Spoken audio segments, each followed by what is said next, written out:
Well, I have some very bad news for the people in the front rows. I heard that some of you paid as much as $800 for your tickets. Sadly, I did this same show a couple weeks ago in Atlanta for $60 a head. Can you imagine? Nigga, you could have flown to Atlanta, got a hotel, had some dinner, and came back, and you still have a little money left over, niggas. Paid way too much just to see me in this gay-ass neighborhood. All right, let me roll up my sleeves and tell these pussy jokes. Will told me to say there hasn't been this many pussy references in this room since Cats was here.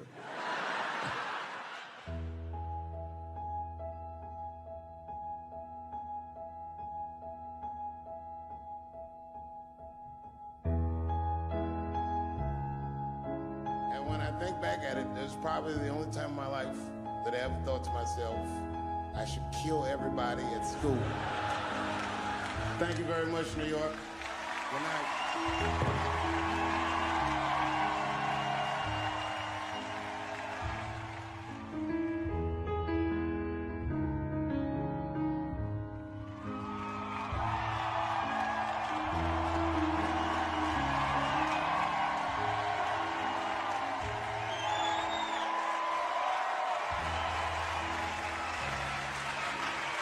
Thank you guys very much.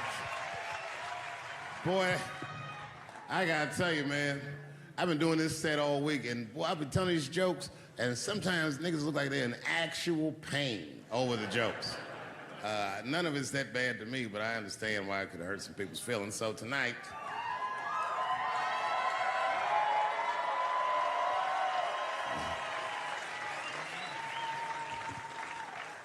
I'm gonna give you an opportunity that I rarely give anybody. I'm gonna let you say whatever it is you need to say to my face, or ask me whatever it is you wanna know. But there are no dumb questions allowed. If you ask a stupid question, you'll be asked to leave. Nah, I'm just kidding, go ahead. Everyone relax, come on. Oh yes, sir, in the front. 2 questions, how often do you write, and can I have a cigarette? All right, first, you may have a cigarette, but remember, this is not jail, motherfucker. This lady right here. I have a question. Do you remember this scene? Oh, I do remember that. Ma'am, I'm gonna have to ask you to leave. That's a terrible question. This gentleman in the front with the salmon-colored shirt on. I was wondering if you had any advice for young comedians that you generally give, and... Are you thinking of doing comedy? I've never done it before, but watching you has made me want to try it.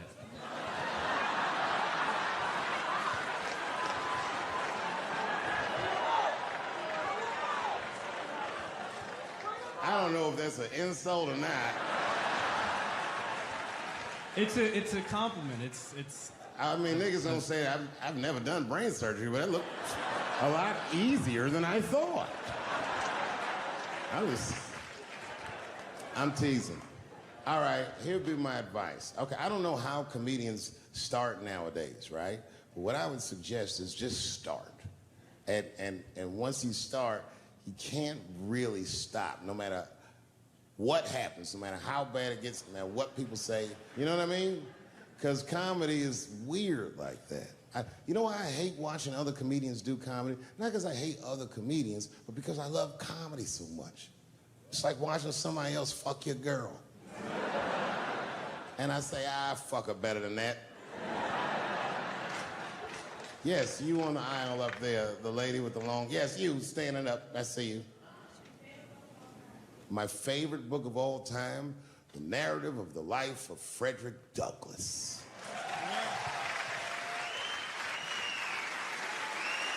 That guy with the baseball hat. Marry, fuck, kill, Michelle, Rihanna, Oprah. Wait, who's Michelle? Oh, Obama. Well, sir, you're putting me in quite the pickle. I can't say I'll fuck Michelle Obama. That's insane. Well, I guess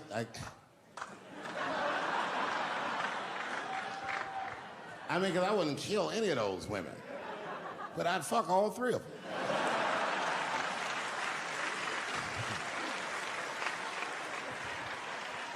The gentleman in the blue Oxford standing up. Tell us the story with Charlie Murphy. Tell a story about Charlie Murphy? Or your favorite. Boy, there's so many good Charlie Murphys. You know, the thing with Charlie Murphy is he used to just make us laugh all the time. And I used to ask him about all the old Hollywood shit I was curious about. Like when they used to accuse Michael Jackson, I remember asking once, I go, Charlie, do you think Michael Jackson actually did those things?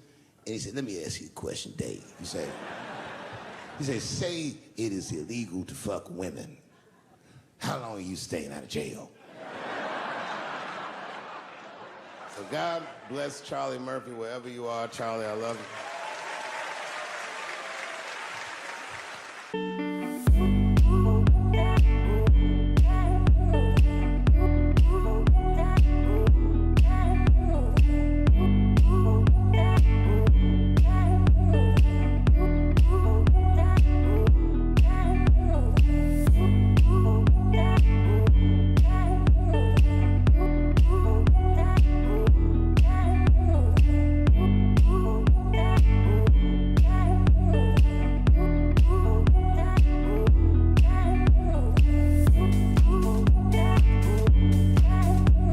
Who do you think is going to win the 2020 election? All right, I'm gonna put a pin in this, but I'll tell you right now, fella, I don't know, but I think Trump has a better shot than a lot of people would like to think. I'm just saying, it all depends on how the left talks. The way we're talking is not gonna win the fucking ball game. Donald Trump's over there on the right, grabbing handfuls of pussy. Joe Biden can't even smell hair over here. Fuck this side. All right, man, go ahead. Thank you so much for this show. And How old are you? 25. 25? Yeah. Boy, don't let R. Kelly see you. He's gonna pee on you by accident. Oh, my bad. I thought she was 15. Yuck. I'm totally joking. I'm sorry. My question is there anything you've learned from another comedian that you feel like will stay with you for life? I tell you what, miss, that's a good question. Yes, is the short answer. A longer version of it is this. I was raised by comedians. I started doing stand-up when I was 14. The other day, I went to a comedian's funeral, and I realized as we was putting this motherfucker in the ground that these people are at least as influential to me as my family. I rock with these niggas till the wheel falls off. We fight and we fuss and we are jealous of each other and we get mad at each other, but my life wouldn't have been what it was without each and every one of them, and I consider them my family. That's the answer. My favorite club in America is a club in San Francisco called the Punchline. It's a very small room. It's a 200-seat room. And I was working out the material that was going to be the show tonight.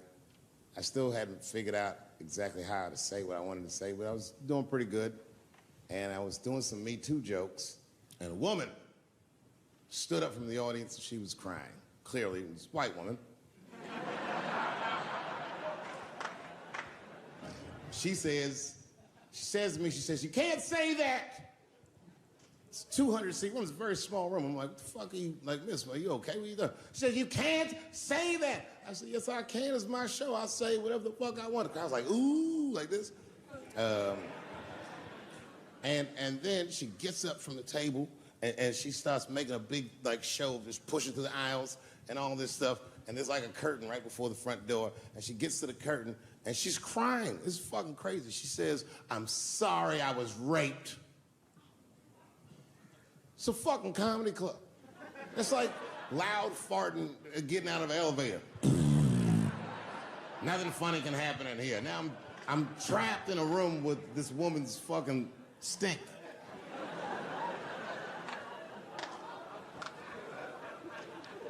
And I say, miss, it is not your fault that you were raped. but it's not mine either. Ta-ta, bitch, like this.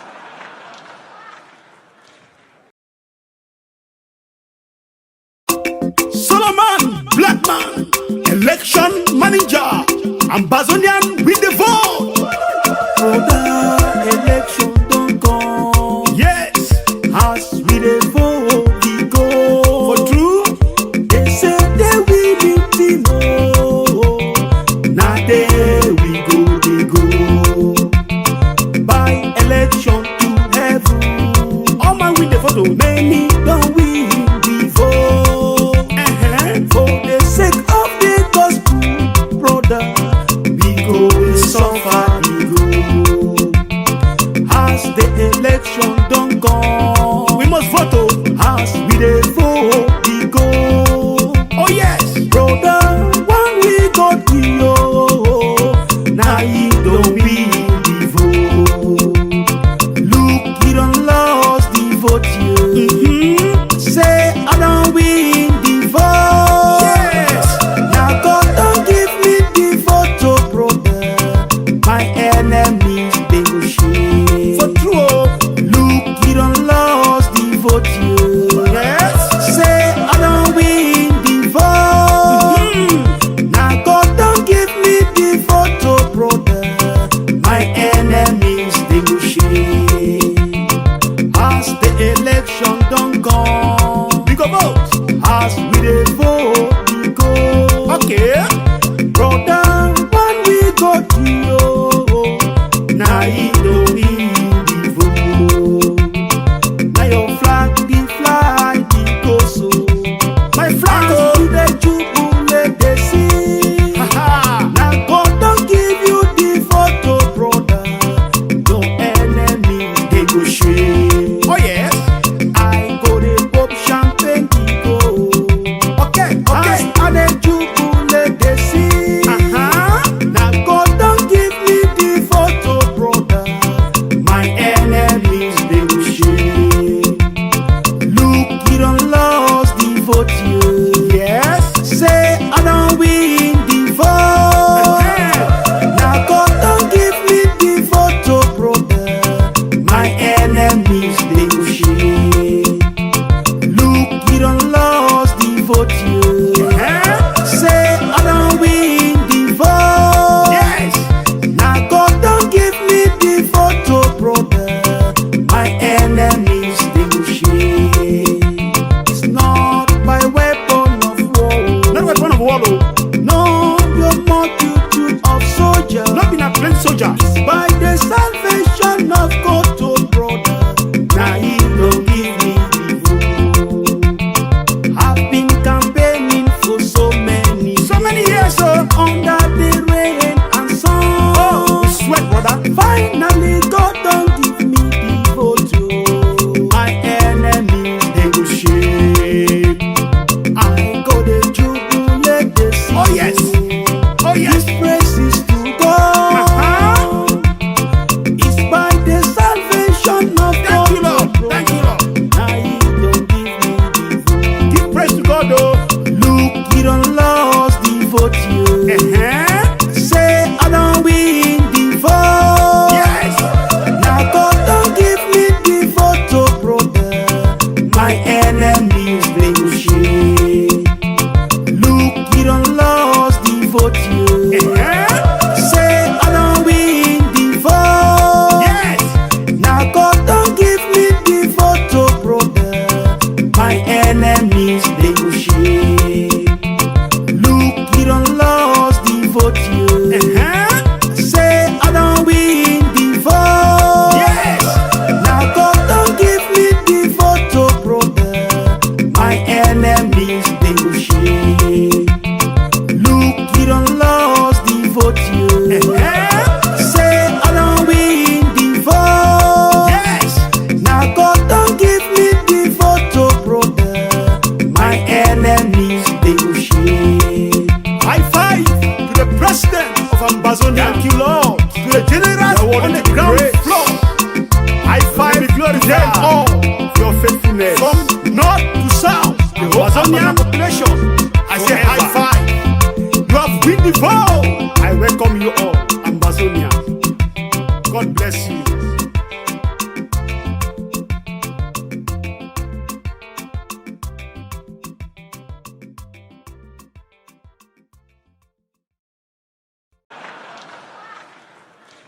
Storms out. Now the room is very uncomfortable, but I managed to get the crowd back. But I'm like, you know, a little traumatized. Same show. There's a trans woman sitting in the audience.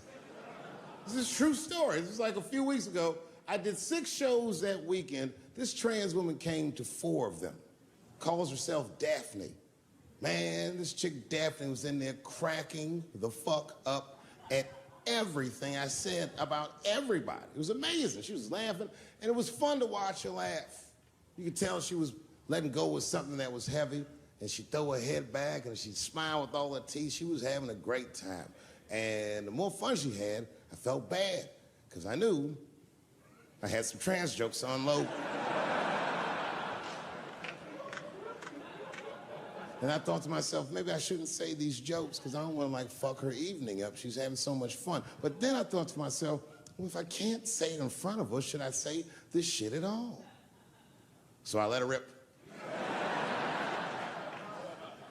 To my surprise, Daphne laughed harder at the trans jokes than anybody in the room. In fact, everybody in the room would look at her to make sure it was okay.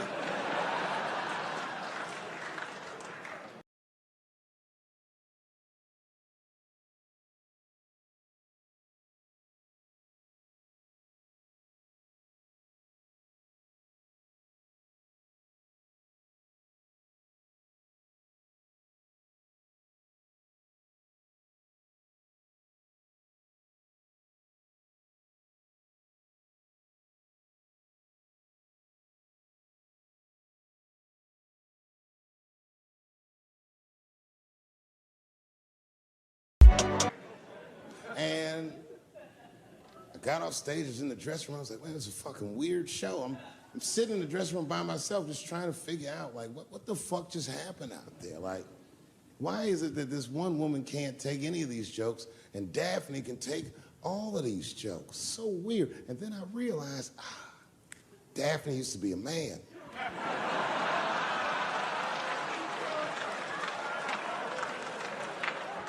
So now I go out of the dressing room and like you can see like all the staff was there like cleaning the club up, the audience had gone, and sitting at the bar by herself was Daphne. And she's like, hey, Dave, come join me for a drink. And I don't want her to think that I'm transphobic or nothing, so I'm like, fuck, I guess I could have at least a drink. And we get some tequila and we're sitting there. And she was fucking cool. Turns out that Daphne, she wants to be a comedian. She was asking me for advice, and I told her advice and all this shit. And then she says to me, she says, boy, you sure do get a bad rap for your trans jokes. I said, Daphne, thank you, but you don't have to say that. I hope I didn't offend you. She goes, no. She said, in fact, I read about you in the New York Times. I said, you did? She said, yeah. She said, I thought it was interesting that they blamed you for R. Kelly. They said you normalized him for telling jokes about him. I go, yeah, they said that. She goes, I wonder why they never said that you normalized transgenders by telling jokes about us. And I'd never thought about that. It never occurred to me. And we started making out. And then like, I reached up just to see what it felt like. I was like, what? And it felt like pussy, didn't it? It was just like, go ahead, ask me a question. What the fuck you gonna do if Trump get reelected? What am I gonna do if Trump gets reelected? Probably get a significant tax break.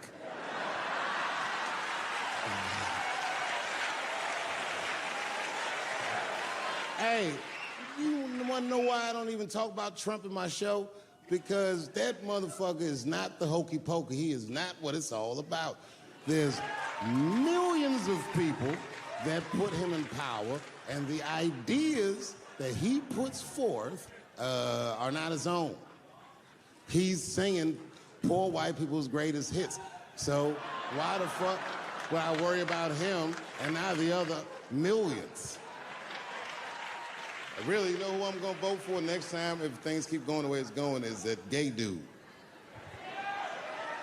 No, Mike Pence.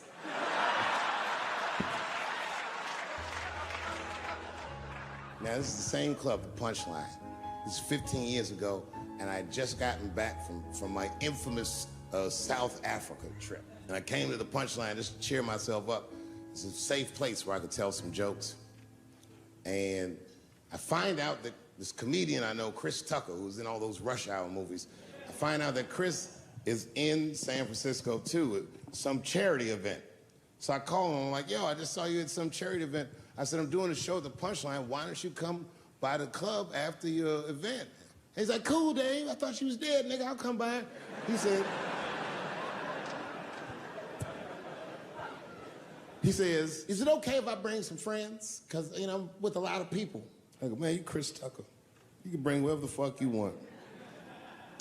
And then I show up to the club late that night. I walk into the dressing room, and sitting in the dressing room is Gavin Newsom, who at the time was the mayor of San Francisco, but now he's the governor of California. And sitting next to him was Kamala Harris, who at the time was the DA of San Francisco. Now she's the senator from California that's front-running on the Democratic ticket. And sitting next to her was Al Gore. It's fucking weird.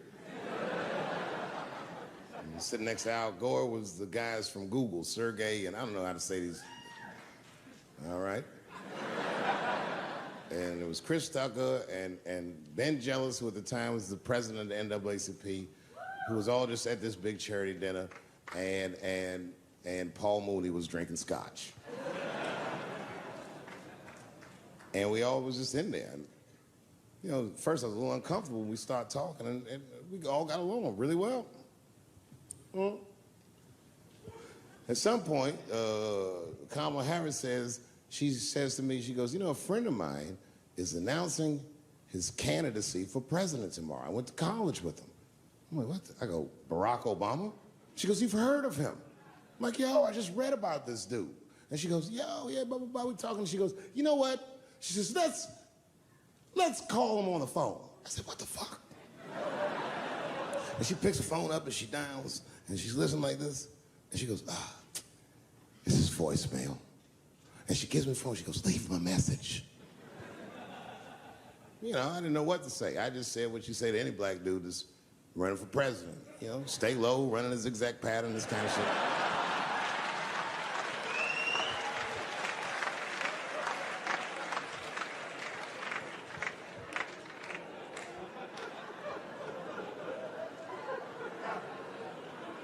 And then the last thing I say is, you know what? I said, sir, I really do believe you can do this. Like, man, I'm wishing you luck.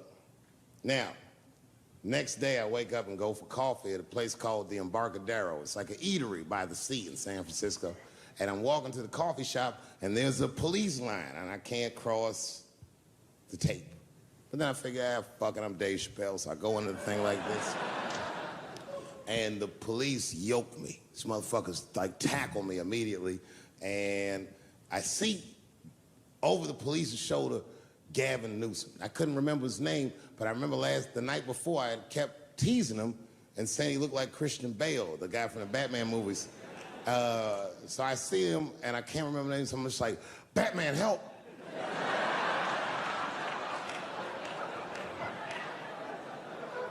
And he stops, he's like, Dave?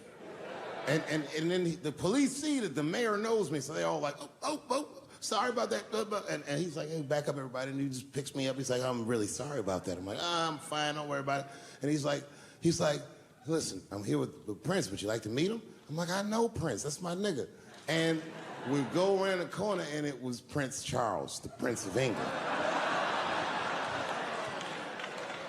I didn't know the protocol of meeting royalty. You're not supposed to touch him. I dapped him up like a nigga. My nigga.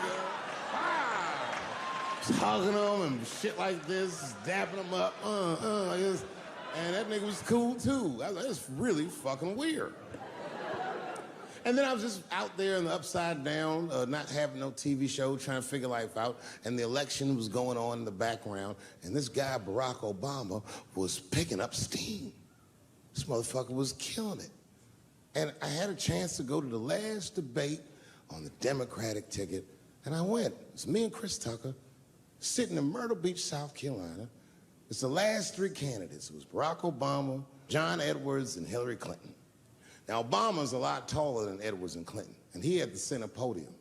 And at one point, they're all on stage, and they start fussing, and Obama goes, look, none of us are perfect, like this. And his hands was like this, and there was light shining behind his head, and the other two candidates was looking up at the nigga, and I was sitting in the audience like, this nigga looks like Jesus.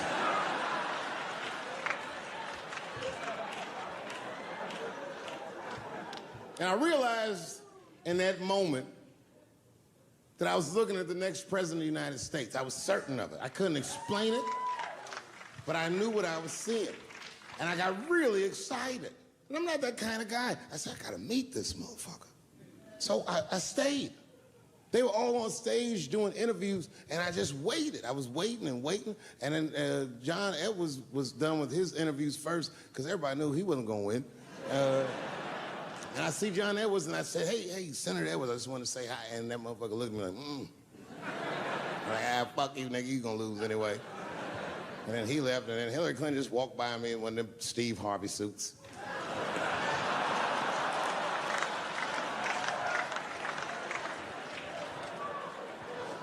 But Obama was taking forever. Everybody wanted to talk to him. When I knew the media saw exactly what I saw, there was no question about it. That was the guy. I waited and I waited, and finally, must have been over an hour and a half, he finishes his last interview. He's like, well, thank you very much. Good talking to you. And he turns around, and we make eye contact. He sees me, and when he sees me, he looks over, he goes, Dave Chappelle. And Obama did me the same way I did Prince Charles. He dapped me up. And he like bro hugged me, and he pulled me in, and I'll never forget this. He said in my ear, I got your message.